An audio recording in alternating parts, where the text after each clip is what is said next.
Halo semua, pada video kali ini kami akan menjelaskan materi optik tentang pemantulan dan pembiasan cahaya pada bidang datar. Sebelum memasuki materi, kami akan memperkenalkan diri terlebih dahulu. Halo, perkenalkan nama saya Tiara Azahra dan rekan saya Putri Herdianti Elsa. Selamat menyaksikan. Pertama-tama, kita akan mengenal apa itu pemantulan cahaya. Pemantulan cahaya atau refleksi adalah beloknya cahaya karena mengenai sebuah permukaan. Peristiwa pemantulan merupakan salah satu sifat dari cahaya. Cahaya merambat lurus akan memantul jika mengenai semua permukaan benda tanpa terkecuali. Pemantulan terbagi menjadi dua jenis, yaitu pemantulan teratur dan pemantulan baur atau difus. Cermin datar memantulkan cahaya yang datang padanya. Seperti pada gambar di atas, sinar dari kotak cahaya yang ditutup dengan celah tunggal diarahkan ke cermin datar, sehingga sinar mengalami pemantulan. Berikut ini merupakan bunyi dari hukum pemantulan cahaya. Yang pertama, sinar datang, garis normal, dan sinar pantul terletak pada suatu bidang datar. Yang kedua, sudut datang sama besar dengan sudut pantul. Dan terdapat dua macam pemantulan cahaya. Yang pertama, pemantulan cahaya teratur, dan yang kedua, pemantulan cahaya baur. Berikut ini merupakan gambar dari pemantulan cahaya teratur. Pemantulan teratur umumnya terjadi pada permukaan yang rata seperti pada cermin yang bersih. Pemantulan beraturan terjadi pada benda yang permukaannya rata, seperti pada cermin datar. Berkas cahaya sejajar yang datang menuju cermin datar dipantulkan secara sejajar. Dan selanjutnya merupakan gambar dari pemantulan cahaya baur.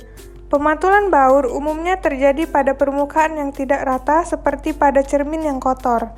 Pemantulan baur terjadi pada benda yang permukaannya tidak rata. Berkas cahaya sejajar yang mengenai permukaan tidak teratur akan dipantulkan baur. Selanjutnya, pemantulan cahaya sempurna. Ketika sudut datang sama dengan 0, sudut biasnya juga 0, seperti ditunjukkan oleh sinar 1. Kemudian sinar datang dengan sudut I akan dibiaskan dengan sudut bias R, sinar 2. Jika sudut sinar datang diperbesar sampai I sama dengan theta, maka sinar akan dibiaskan sejajar dengan permukaan kaca karena sudut datang theta menghasilkan sudut bias 90 derajat. Maka theta disebut sudut kritis seperti yang ditunjukkan oleh sinar 3. Jika sudut sinar datang lebih besar daripada sudut kritis atau sudut batas, maka sinar akan dipantulkan seluruhnya oleh permukaan kaca kembali ke dalam kaca atau sinar 4.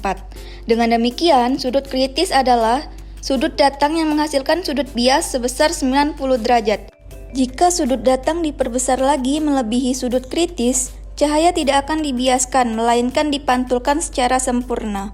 Artinya, cahaya tidak akan keluar dari medium kaca seperti yang ditunjukkan oleh sinar 4. Peristiwa inilah yang disebut pemantulan sempurna.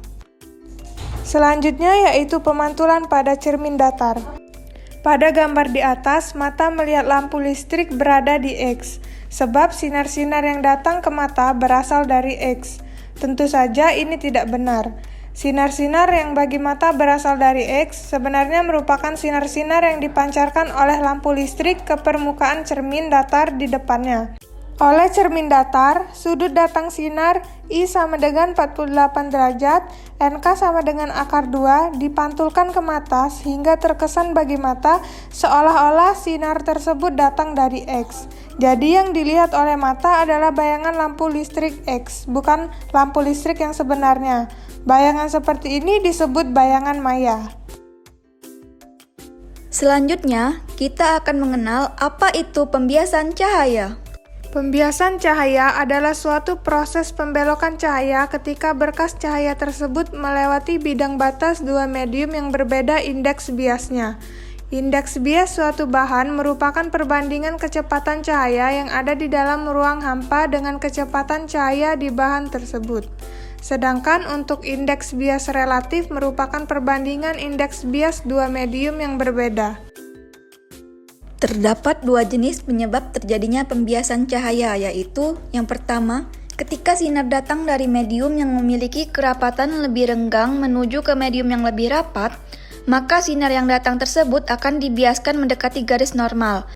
Contohnya adalah ketika sinar datang melalui medium udara menuju ke air. Yang kedua, ketika sinar datang dari medium yang lebih rapat menuju ke medium yang lebih renggang, maka sinar yang datang akan dibiaskan hingga menjauhi garis normal. Adapun sifat-sifat cahaya antara lain: 1. Cahaya merambat menurut garis lurus. 2. Cahaya dapat merambat menembus benda bening. 3. Cahaya dapat dipantulkan. Dan yang terakhir, cahaya dapat dibelokkan. Berikut ini merupakan sifat-sifat pembiasan cahaya, antara lain: 1. Pembiasan cahaya dari zat renggang ke zat rapat, di mana hal tersebut bisa terjadi pada saat cahaya dibiaskan di udara ke air. Udara merupakan medium yang lebih renggang dibandingkan dengan air, sehingga cahaya akan dibiaskan hingga mendekati garis normal. Yang kedua, pembiasan cahaya dari zat rapat ke zat renggang. Kondisi ini bisa terjadi ketika cahaya dibiaskan dari kaca ke air. Kaca memiliki medium yang lebih rapat jika dibandingkan dengan air. Oleh sebab itu, cahaya akan dibiaskan hingga menjauhi garis normal. Pembiasan cahaya dijelaskan secara rinci melalui hukum Snellius atau juga dikenal sebagai hukum Descartes atau hukum pembiasan. Bunyi hukum Snellius, sinar datang garis normal dan sinar bias terletak pada satu bidang datar. Berikut ini hukum pembiasan atau hukum Snellius yang diperoleh dari percobaannya. Yang pertama, sinar datang dan sinar pantul terletak pada suatu titik bidang yang sama. Dan yang kedua, sudut datang sama dengan sudut pantul. Adapun rumus dari hukum Snellius yaitu N1 sin theta 1 sama dengan N2 sin theta 2.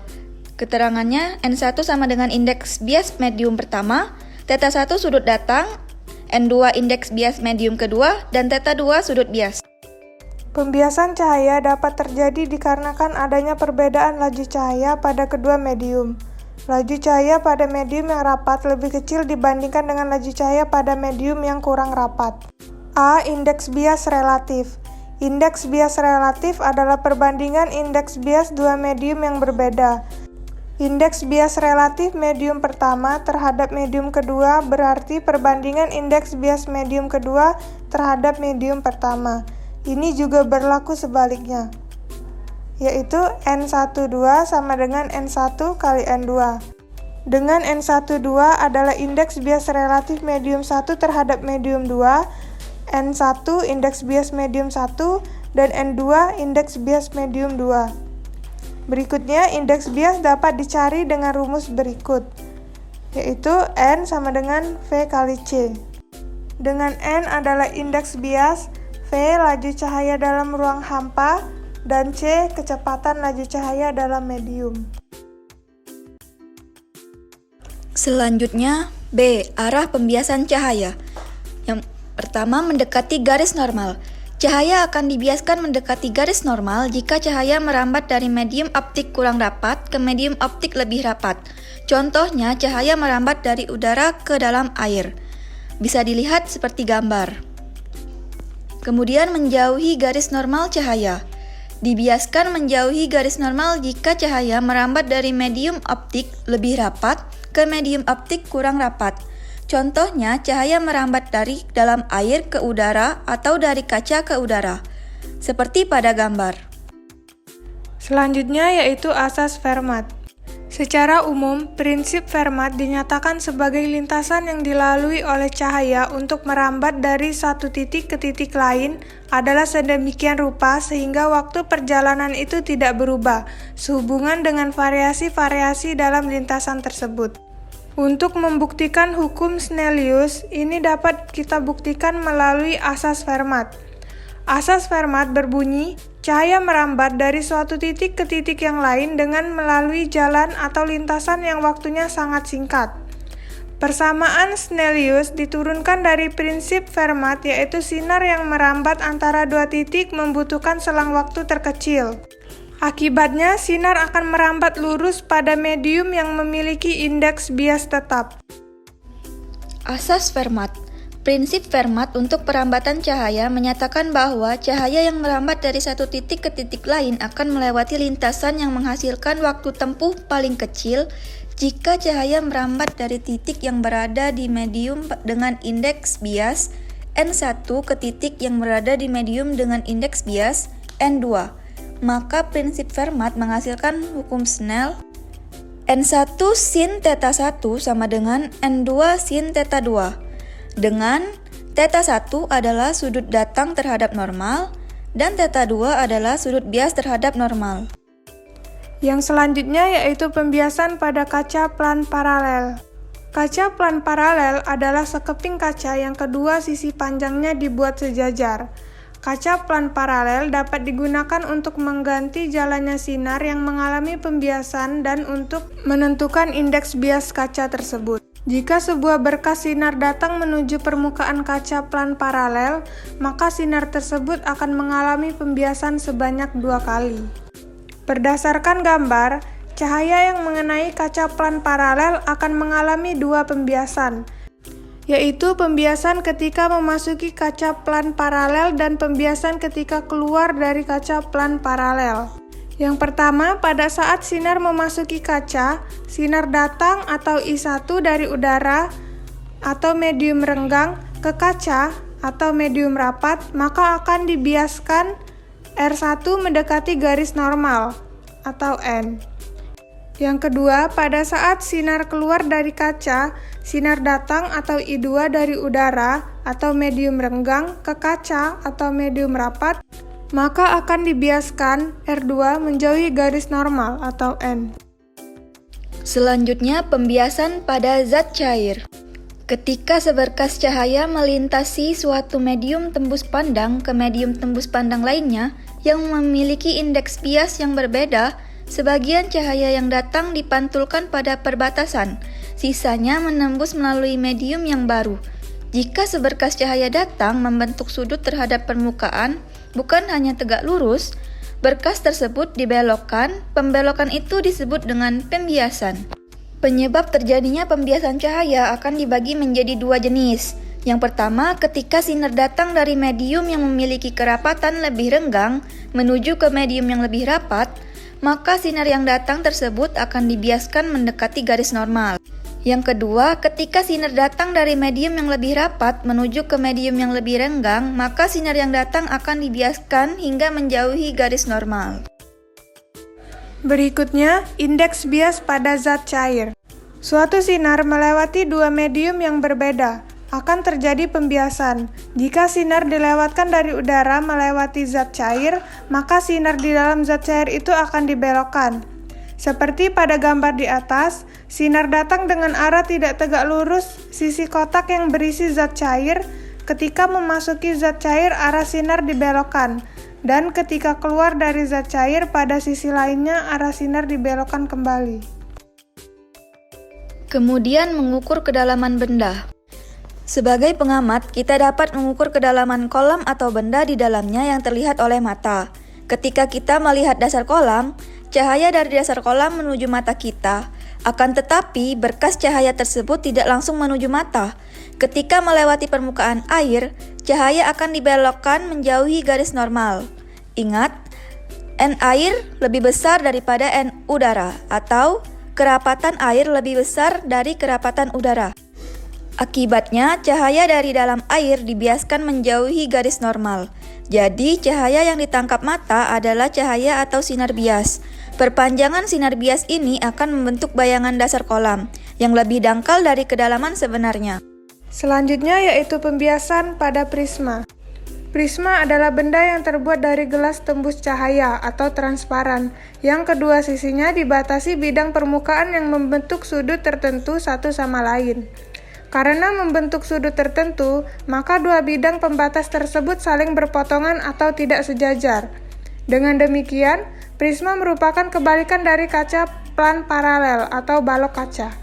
Kalau kaca plan paralel 2 bidang pembatasnya sejajar, sedangkan pada prisma 2 bidang pembatasnya tidak sejajar.